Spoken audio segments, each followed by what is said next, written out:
Welcome back to the Joe Miller Show, KOAN Hot Talk, 1080 AM, 95.1 FM. We're honored to have with us Walt Heyer. He's an author, public speaker, passionate to help others who regret gender change. He went through gender change surgery, regretted it.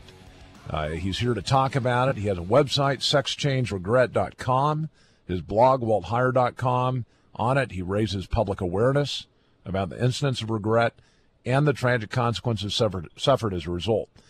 He's also written a book, autobiography, Kid Dakota, A Transgender's Faith. Heyer's other books include Paper Genders, Gender, Lies, and Suicide. Walt, thank you so much for being on the Joe Miller Show. Appreciate you taking the time to be with us. Yeah, thanks, Joe, for having me on today. So, Walt, of course, first, I think that the listeners on this show would like to hear about what happened to you, kind of starting at square one going forward. And then we can kind of get into some of the contemporary debates surrounding the issue of gender change surgery and whether or not we're getting a proper description from the mainstream media of the impacts of that. Sure. Well, I started out what today would be called a trans kid. I was 4 or 5 years old when my grandmother started cross-dressing me when she was babysitting me, and this went on for about 2.5 years. And she even went to the degree of, making a dress for me. And I can't tell anyone today whether it was my idea or hers, but it was off and running at a very young age. And her excitement about seeing me as dressed up as a little girl was pretty amazing. She's obviously liked me better or showed more attention to me as a young girl than she did as a boy. And so that went on for 2.5 years, I said, until such time as I took the dress home. And my dad exploded, and I never went to Grandma's house again. But the point is that seed was planted, and during that time of early childhood development, I became convinced that, I should have been born a girl and not a boy. And so those feelings and desires stayed with me throughout my life. Now, I was not homosexual, but the feelings continued throughout my life. I ended up getting married in my early 20s and had 2 children and worked successfully in a couple of I worked on the aerospace industry, in fact, the Apollo space missions, and worked for an automotive company and had a successful career. But the childhood development issues never went away. I never resolved what was happening during that time with my grandmother. And so that gnawing desire to change genders just continued and kept going. So I went and got an evaluation from someone who was a specialist in transgenders at the time, Dr. Paul Walker, who had written the original International Standards of Care for Transgenders. So I was wealthy enough that I could get the best, and so I wanted to go to him. And he said that I was suffering from gender dysphoria and that the appropriate treatment was gender change surgery. So I waited 2 years and did all of the time waiting and so forth. And 2 years later, went back to him again and said, I'm still struggling. What do you suggest? And he wrote me a letter of approval for gender reassignment surgery. And I got a divorce and had the surgery and became Laura Jensen, female, according to all the records. And I lived that way for 8 years and started studying psychology as part of another program of substance abuse and alcohol issues where I wanted to become a counselor at a facility where a friend of mine worked. And during that time I was studying psychology, realized that nobody actually changes gender, that it's a psychological performance of desire, and it comes out of a bunch of different disorders. Much of it is just early childhood developmental issues that weren't resolved. So when I found that out, I became very discouraged about having gone through the surgery and realized that I wasn't a female, that nobody becomes a female, and that most likely I had some other psychological issue that was playing through this thing, and I was acting it out as a transgender. and come to find out that I was suffering from what's known as a dissociative disorder, which means that you separate from that person who you were to take on the identity of someone you're not.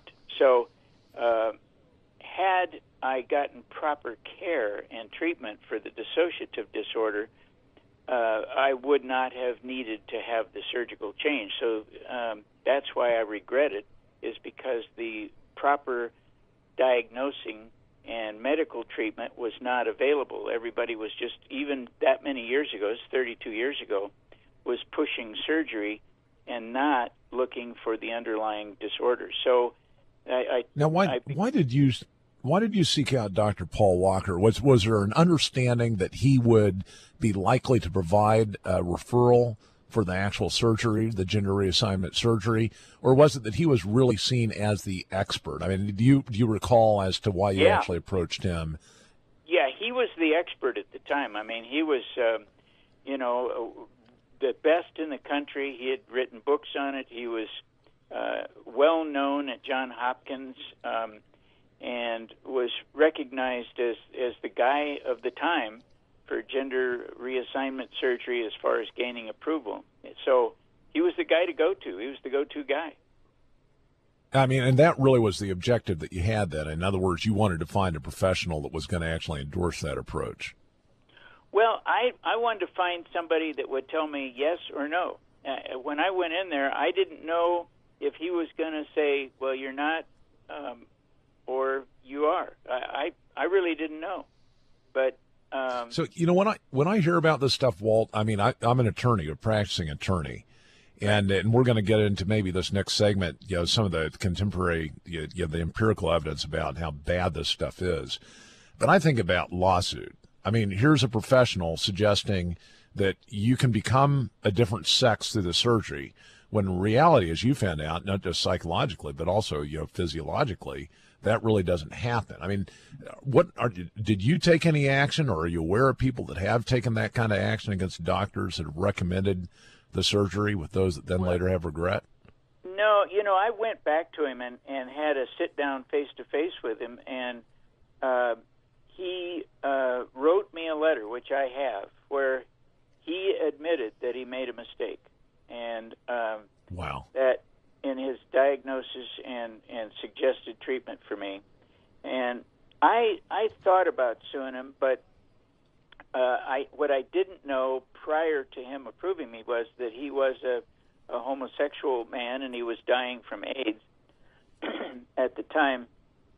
And he was very frail, and you could see that he wasn't going to live long, and he told me that he regretted it and that he was sorry, and only a few months later he died. So I didn't see that it would benefit anybody to go any further with it legally. These discussions, of course, are going to generate folk contemplating this all on the lines. But let's just touch. We've got a couple of minutes in this segment left. We're hearing a lot, of course, about Bruce Jenner and what he's done. And I don't know how far along he's been on the gender reassignment surgery. Apparently, he's done some plastic surgery, but not sure if much else has been done. One of your articles we put up suggests that those folk that go through this process, it doesn't make things right. In fact, there's evidence that it makes things worse. What is that evidence? Well, the evidence is that the real evidence that no one can walk by is 41% of this population attempts suicide. I'm here to tell you that anytime there's a group of advocates pushing any kind of procedure that gets a 41% attempted suicide rate, that's failure. I don't care how you cut this. That's a huge failure.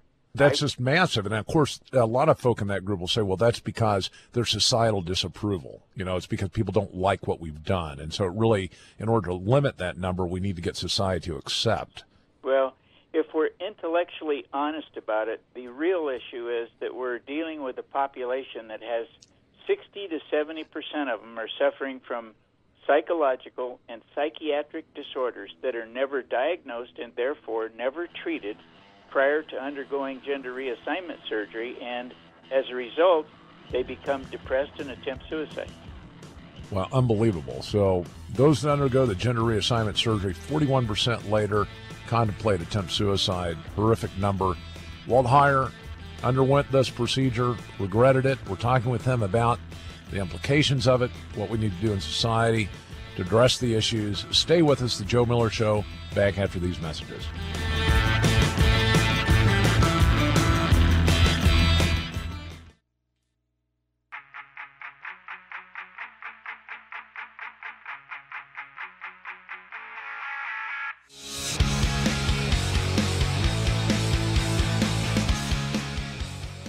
Welcome back to the Joe Miller Show, KOAN Hot Talk, 1080 AM, 95.1 FM.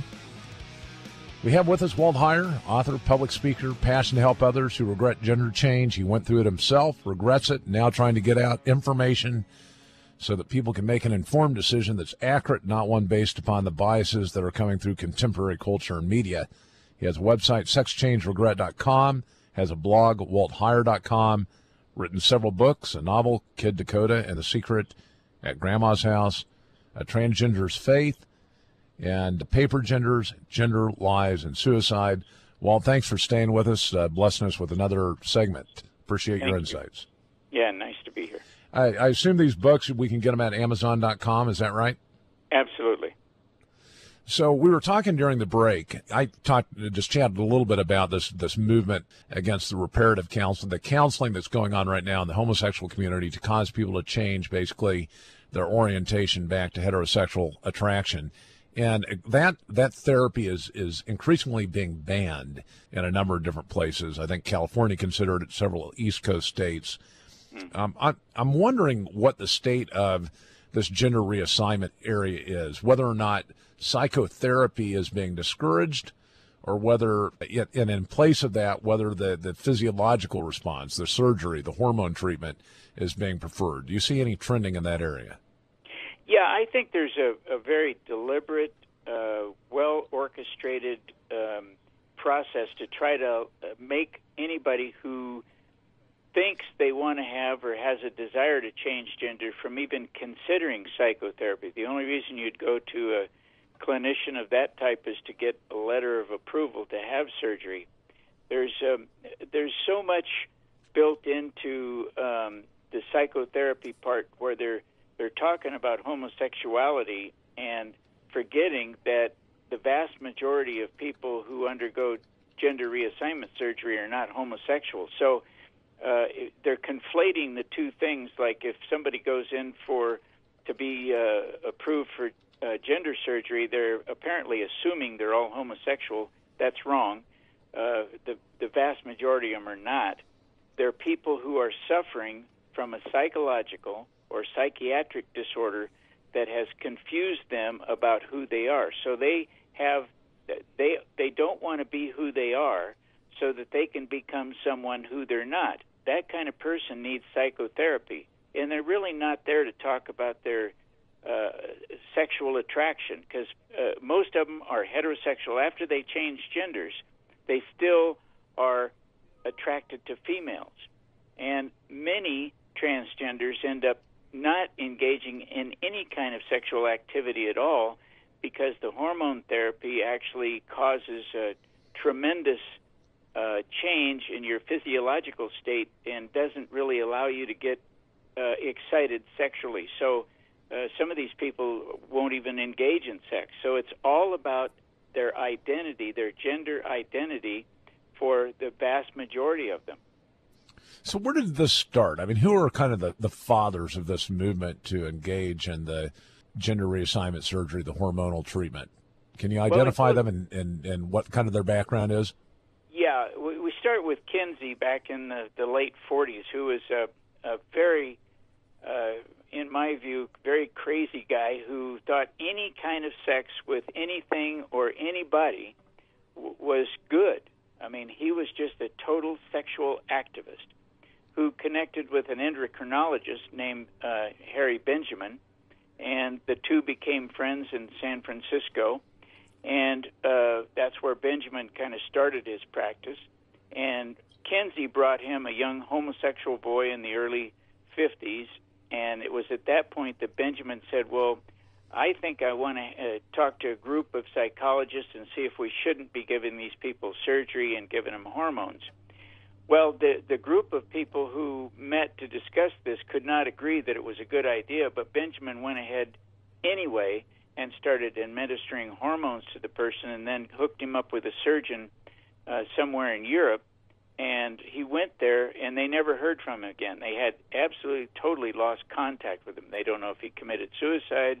They have no idea what happened to that first one. And that's when the term transsexual got its name, and transgender kind of started. Those words get conflated. But basically, that was Benjamin administering hormone and advising on a surgical change. Well, from that point on, then he connected with John Money, who was a guy at Johns Hopkins University, and the two of them got together and began to develop the idea that we should be doing surgery in the United States. And so they started a gender clinic at Johns Hopkins University.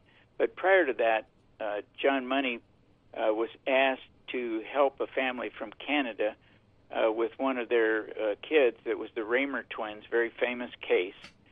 And in doing so, Money decided this would be a great opportunity to prove his theory about gender, and that if you changed the boy into a girl, that he would accept who he was and live as a girl the rest of his life happily as a female.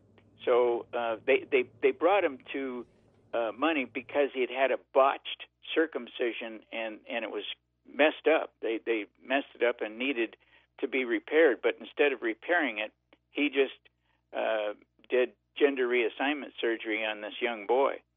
And so as a result, the boy was struggling. Eventually his parents told him what had happened, and the moment the parents told him what Money had done, he automatically changed back to being a boy. And the long story to this is that both his twin brother and him both ended up dying as a result of that surgery.